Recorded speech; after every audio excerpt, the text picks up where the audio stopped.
Assalam barliq cümleden Uyghur qarindoshlarım yaxshimisizlar?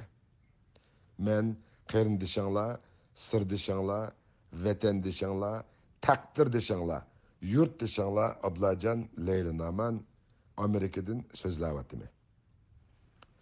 Men chet elga chiqqan 23 yildan beri izchil to'xtamay xalqimizga har xil vositalardan foydalanib chet elda ilib boradigan Sharqiy Turkiston mustaqillik davarimizni qaysi shaklda anglitishimiz kerak degan temada intayin ko'p to'xtalib keldim, ham to'xtalib kelyapman. Mening eng muhim, eng nozik deb qaraydigan masalalarimning biri bizning chet eldagi ilib berayotgan da'volarimiz kishilik huquq davosimi yoki u bir zimin davası, haq talab davası mı? Bizning chet elda ilib borgan yillardan beri ilib berayotgan da'vorimizda biz kishilik huquq davası qilish chet elda ilib boradigan da'vorimizga eng muvofiq da'vo. Chunki biz kishilik huquq davası orqali xalqaroning eshiklarini ocha olamiz. Xitoylarning davlat zimin butunligini e'tirof qilish sharti ostida iqtisodiy va ijtimoiy munosabat ilib berayotgan davlatlarning eshiklarini ocha olamiz va ularning yordamiga erisha olamiz deb qarab, kishilik huquqning bu bir qism afzalliklarini nazarda tutib, biz butkul vujudimiz bilan kishilik huquq davosini anglitishga kirishdik ham buningda yaxshi yomon emas natijalarni qo'lga keltirdik. Ammo izchil turda kishilik huquq davosini anglitish nimani keltirib chiqardi eng oxirgi vaqtda, natijasi qanday bo'ladi degan savolga javob berishga to'g'ri kelsa, u eng oxirida eng yuqori pallaga yetgan chig'ida Xitoyda 56 dan ortiq millat bor ekan. Bu Uyg'ur millati shu Xitoyning ichidagi 56 millatning birisi ekan. Ular islom diniga e'tiqod qilgan bo'lg'ashqa bularning Xitoyning hozirgi hokimiyati bilan izchil turda bir kelisholmaslik, bir ishga to'qinish, o'zaro qarama-qarshilik bor ekan degan narsani anlatib qo'yamiz. Mana bu buning natijasi. Endi biz yaqin kelgusida ilgirki tarixni emas, mushu 33-yil va 44-yil qurgan va xalqaroga mustaqilligini jakolagan Sharqiy Turkiston Cumhuriyetining davosini qilsak, u holda biz zimin davası, haq talab davası qilgan bo'lamiz. Ammo qandaqdir bizning chet eldagi ziyolilarimiz va nurg'un aktiv siyosiy faoliyatchilarimiz kishilik huquq davası qilish orqali mustaqillik davasini keyin hal qilamiz. Hozir bizning chet elda qildigan da'vorimizning eng unumli, eng muhimi bu deb biz bütün vujudimiz bilan kishilik huquq davasini anglatdik. Unda bo'lsa biz kishilik huquq davasini yaxshi anglatib g'alaba qildikmi? Yo'q. Agar biz kishilik huquq davasini anglatib, xalqaroning yordami bilan millatimizni burunqidan bir qadar yaxshi, burun o'zlari bergan avtonomiyadan sal oliy bir avtonomiyani beradigan darajada kurash qilgan bo'lsak, u holda xalqimiz bugünkidek milyonlarcha aşu concentration camps, yani lagerlarga solanmagan, ularning insani haq huquqlari depsende olmagan, hatta hayat durup ularning bedelleri içilip işki orgazmları chet elga setilmagan bo'ladi. Unda olsa biz kishilik huquq davasini qilib g'alaba qila oldikmi? Yo'q. Aksincha biz vatan ichidagi xalqimizning kundalik turmushini, siyosiy hayotini, istiqbolini vayron qildik. Mana bu buning natijasi. Hamda kishilik huquq davası qilish ziyonliqmi? Yo'q. Men bundaq deyish orqali hargiz chet elda kishilik huquq davası ilib berayotgan shaxs va tashkilotlarimizni xatolashdi yoki ular xato qilyapti demoqchi emasman. Ammo bu kishilik huquq davası bilan bizning masalamiz hal bo'lmaydi demoqchiman. Mana bu buning natijasi. Agar kishilik huquq davası rostilla bizning millatimizni qutuldiradigan to'g'ri bir da'vo bo'lgan bo'lsa, u holda bugun 3 milyon, 4 milyon adamimizning bugünkidek 21-asrda butkul dunyo ko'zini satelitlar orqali har xil medialar bilan kuzatib turayotgan mushundaq bir sharoitda qanday qilib 3-4 million odamimiz oshkor holda turmalarga solinib, lagerlarga solinib, hayvonlardan beter xorlanmagan bo'ladi. Şoňa men muşu chet elge chiqqan 23 yıldan beri davamlı teşvik qilgan narsam biz xatolashyapmiz.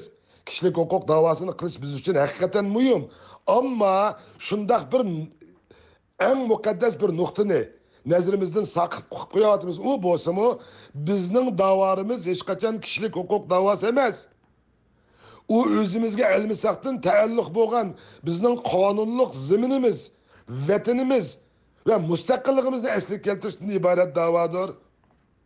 Biz xalqaro kishilik huquq davalarını anlatgan çığımızda biz bundaq bir xalqimizning en mukaddes bir hukukini, yani müstakillikten ibaret bu hukukini eskertishni unutib qolmayli deb jekilib keldim.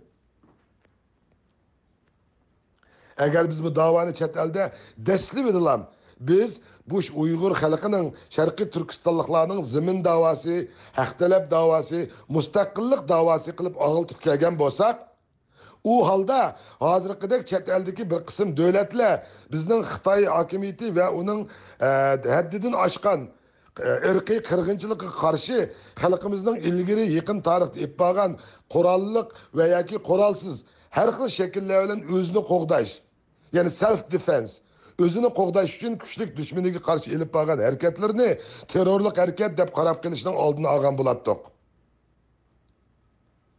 Eğer biz zemin davası, haq talab davası, aynı vaqtdagi ozod hur mustaqilligimizni eslik keltirish davası deb anıltıp kelgan bo'lsak, u halda bizning harakatimiz Xitoyga qarshi elib borgan harakatlarimiz hergizmi terrorlik harakat deb atalmasdan, aksincha bu erkinlik jangchilarining harakati. Yani freedom fighter, yani erkinlik jangchilari deb atılıp keladi.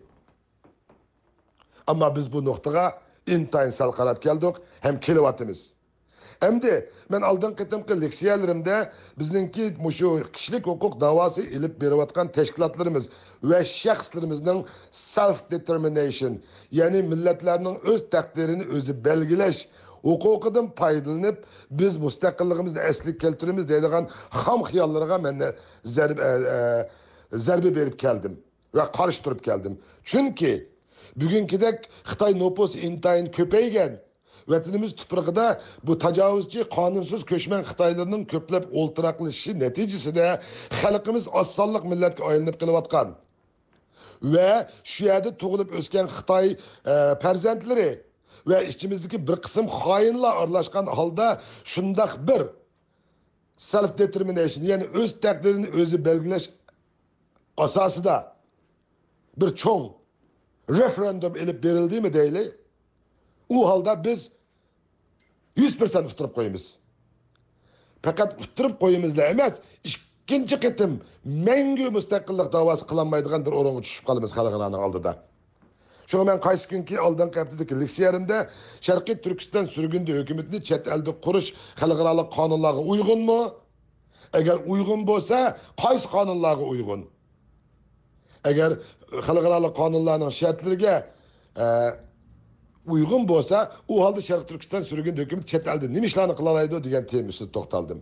Masalan, harbiy qurish, o'z oldiga oliy sud qurish, xalqaro bilan diplomatik munosabat elib berish, asosiy qonunlarni tuzish va o'zgartirish, o'zi keng xalq ommasini qo'zg'atib, saylam orqali o'zining rahbarlik benzisini, ya'ni hukumat xodimlarini saylab chiqish qatorliq nurg'unlagan huquqlarning borlig'ini anglatdim.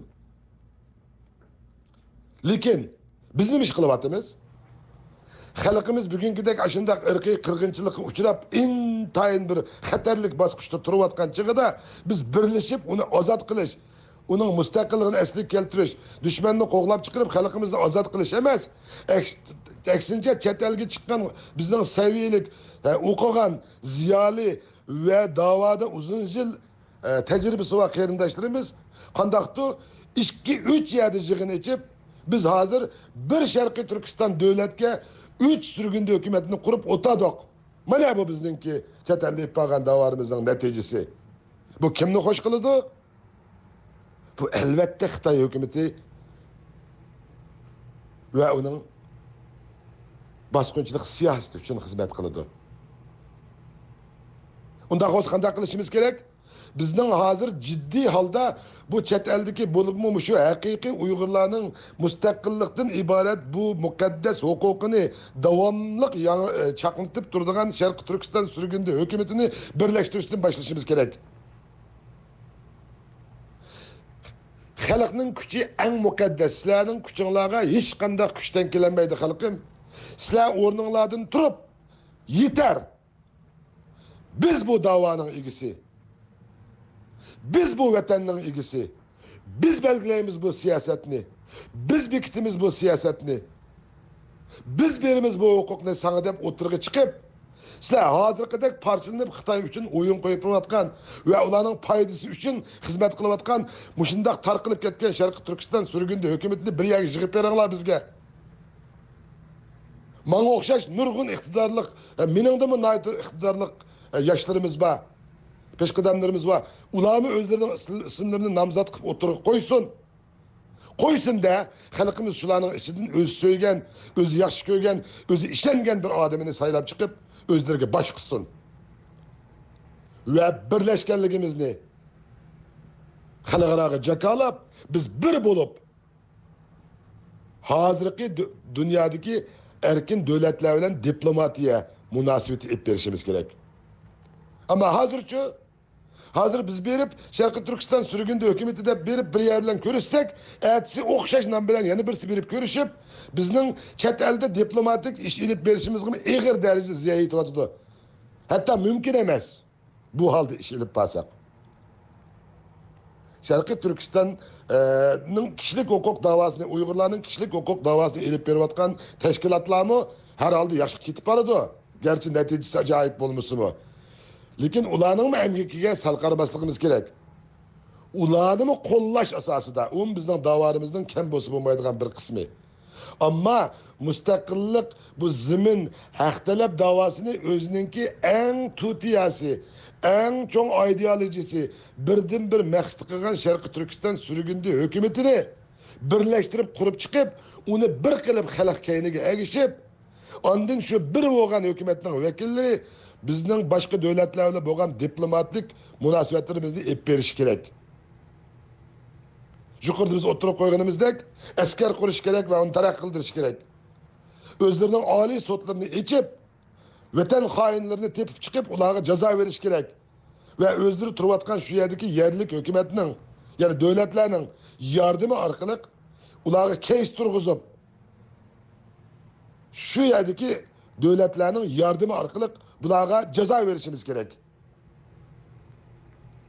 İki qismimizda vatan millat uchun qurbon bergan, ishlayotgan, ter to'kayotgan qarindoshlarimizni rag'batlantirishimiz va ularning oila tobatlarini ahvol so'rashimiz, ularga gul taqdim qilishimiz kerak. Mana buning bilan ma'noda millat. Men yana bir qitim ta'kidlaymanki, qarindoshlarim, endi vaqti keldi. Bizning birdan bir birlashadigan vaqtimiz bu. Düşman miltiqdan hokimiyat chiqdi nazariyasi bilan bizni kontrol qilib keldi, ham kelyapti.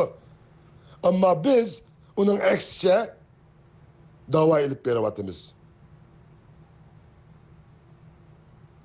Bizda bir millat bo'lish sifati bilan bizning ruhimiz, qalbimizda mustaqillik bo'lgan ishonch va cheksiz orzular bo'ladi ekan. Gerçi hozir qo'limizda vatanimiz, olayda qurollarimiz, iqtisodimiz bo'lmagan sharoit ostidami, biz yana eng kuchli hisoblanamiz.